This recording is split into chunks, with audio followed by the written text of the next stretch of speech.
नमस्कार मित्रांनो, तर आज आपण निघालो आहे नांदलेश्वरला. खालापूर तालुक्यातील नढळ गावात स्थित असलेलं हे पंचयती पद्धतीने बांधलेलं मंदिर आहे.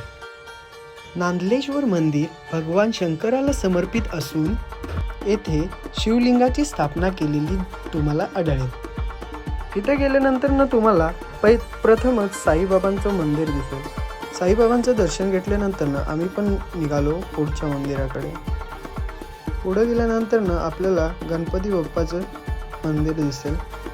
त्यानंतर आम्ही गणपती बाप्पाचं सुद्धा दर्शन घेतलं. खरं तर गणपती बाप्पाचा तो हसरा चेहरा मला खूप सारा आनंद झाला. गणपती बाप्पा मोरया बोलत आम्ही पुढच्या मंदिराकडे गेलो.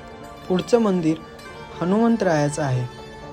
हनुमंतरायाची ही अशीच छानशी मूर्ती तुम्हाला मंदिरामध्ये बघायला भेटेल.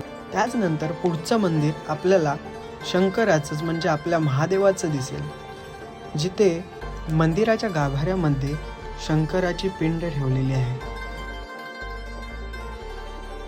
शंकराचं दर्शन घेतल्यानंतर आम्ही आई भवानीच्या मंदिराकडे निघालो. आई भवानीची सुंदर अशी मूर्ती पाहून तुम्हालाही अतिशय प्रसन्न वाटेल. मंदिराची रचना आणि परिसर अतिशय निसर्गरम्य आहे. हे बघायला तुम्ही नक्की या मंदिरांना भेट द्यायला हवी. सभोवताली डोंगररांगा असल्यामुळे भक्तांच्या मनाला शांतता मिळते. अशा काही देवांच्या मूर्त्या देखील तुम्हाला भिंतीवर कोरलेल्या दिसतील.